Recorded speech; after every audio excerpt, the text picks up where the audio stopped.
Monumentos de Gracia. Lección 3 del cuarto trimestre del 11 al 17 de octubre de 2025. Tarde del sábado 11 de octubre. Para memorizar. Porque el Señor vuestro Dios secó las aguas del Jordán delante de vosotros, hasta que habíais pasado, a la manera que el Señor vuestro Dios lo había hecho en el mar Rojo, el cual secó delante de nosotros hasta que pasamos, para que todos los pueblos de la tierra conozcan que la mano del Señor es poderosa, para que temáis al Señor vuestro Dios todos los días. Josué capítulo 4 versículos 23 y 24. Los sacerdotes obedecieron las órdenes de su líder y se adelantaron al pueblo llevando el arca de la alianza. Se había ordenado a la multitud que retrocediera, de modo que había un espacio libre de 3/4 de milla alrededor del arca. La inmensa multitud observaba con gran interés cómo los sacerdotes avanzaban por la orilla del Jordán.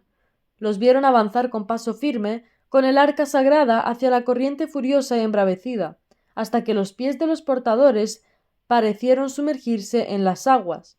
Entonces de repente la corriente retrocedió, mientras la marea seguía su curso y el lecho profundo del Jordán quedó al descubierto. Por orden divina los sacerdotes descendieron al centro del cauce y se quedaron allí, mientras la gran multitud avanzaba y cruzaba al otro lado. Así quedó grabado en la mente de todo Israel el hecho de que el poder que detuvo las aguas del Jordán era el mismo que abrió el mar Rojo ante sus padres 40 años antes. Los sacerdotes y el arca permanecían aún en su posición en medio del lecho del río. Por orden del Señor se ordenó a 12 hombres, uno de cada tribu, que cada uno tomara una piedra del cauce y la llevara a tierra firme, como memorial para todas las generaciones futuras. Las aguas del Jordán se cortaron delante del arca del pacto del Señor, cuando pasó por el Jordán. Las aguas del Jordán se cortaron. La revista The Sign of the Times, abril 7 de 1881, párrafos 6 y 7. Domingo 12 de octubre. El cruce del Jordán. Lee Josué capítulo 3 versículos del 1 al 5 y Números capítulo 14 versículos del 41 al 44. ¿Por qué Dios pidió a los israelitas que se prepararan especialmente para lo que estaba a punto de suceder? Se ordenó entonces que se hicieran los preparativos para el avance. El pueblo debía abastecerse de alimentos para 3 días y el ejército había de ponerse en pie de guerra para la batalla. Todos aceptaron de corazón los planes de su jefe y le aseguraron su confianza y su apoyo.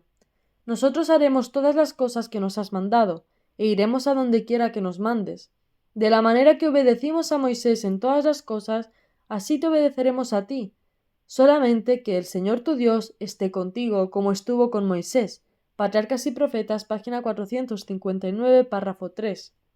Abandonando su campamento en los bosques de acacias de Sittim, el ejército descendió a la orilla del Jordán. Todos sabían, sin embargo, que sin la ayuda divina no podían esperar cruzar el río.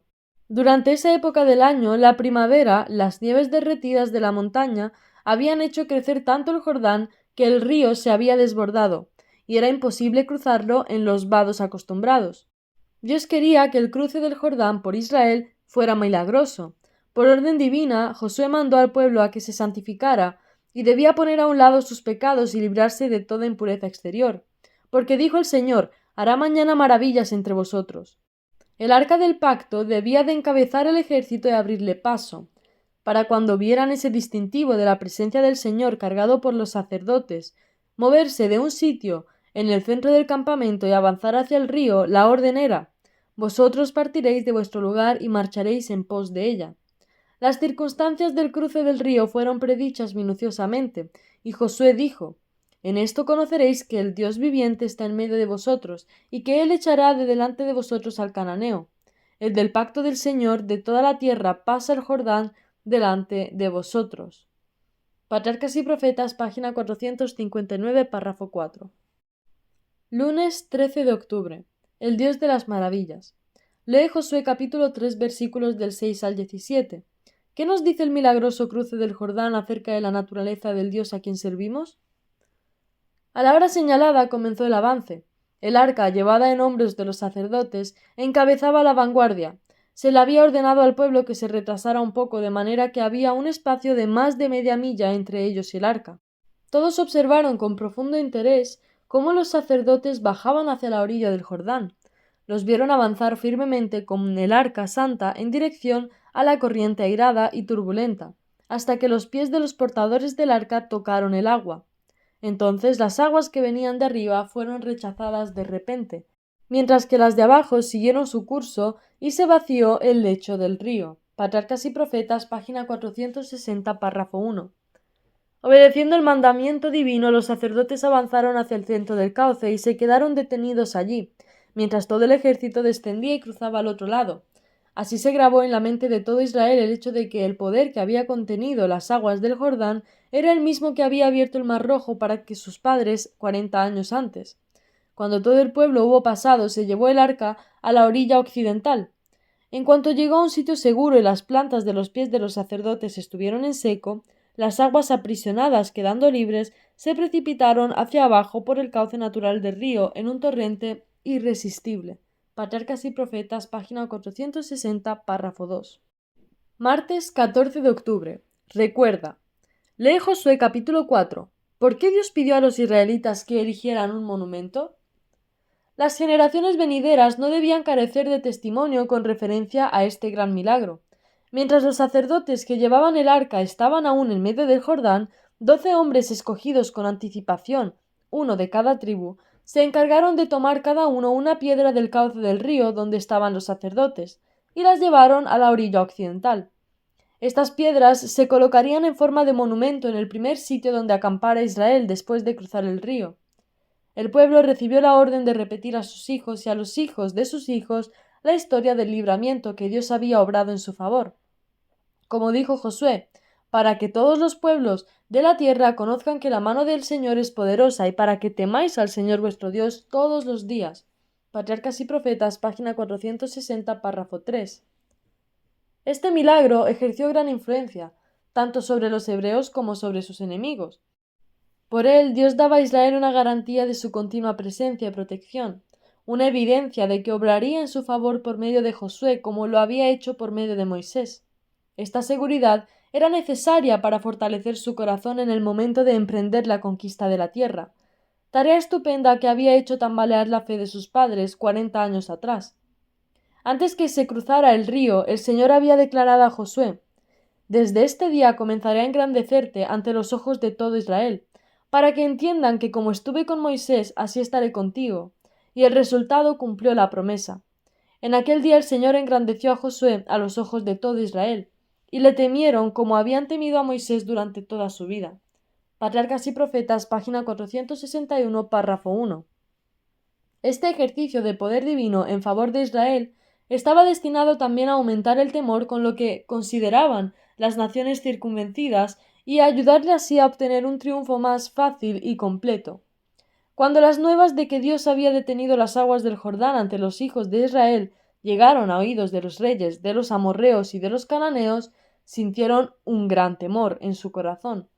Los hebreos ya habían dado muerte a 5 reyes de Madián, al poderoso Seón, rey de los amorreos, y a Og de Basán, y luego el cruce del impetuoso y crecido río Jordán había llenado de terror a todas las naciones vecinas.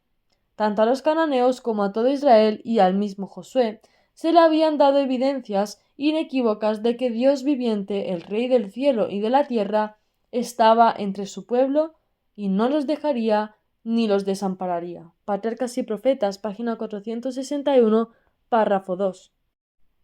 Miércoles 15 de octubre. Olvido. Lee Josué capítulo 4, versículos del 20 al 24. A la luz de Jueces, capítulo 3, versículo 7 y capítulo 8, versículo 34. Salmos capítulo 78, versículo 11 y Deuteronomio capítulo 8, versículos 2 y 18. Y Salmo capítulo 45, versículo 17. ¿Por qué era tan importante recordar las proezas del Señor? Muchos sienten que no hay culpa alguna en ser olvidadizo, pero este es un gran error. El olvido es pecado, conduce a muchos errores y a mucho desorden y equivocaciones. No deben olvidarse las cosas que necesitan hacerse. A la mente se le debe exigir, debe ser disciplinada hasta que recuerde. Testimonios para la Iglesia, tomo 3, página 18, párrafo 1. Como he participado en todo paso de avance hasta nuestra condición presente, al repasar la historia pasada puedo decir alabado sea Dios. Al ver lo que el Señor ha hecho en mí me lleno de admiración y de confianza en Cristo como director. No tenemos nada que temer del futuro, a menos que olvidemos la manera en que el Señor nos ha conducido y lo que nos ha enseñado en nuestra historia pasada. Notas biográficas de Elena G. de White, 216 de 1902. Eventos de los últimos días, página 64, párrafo 1.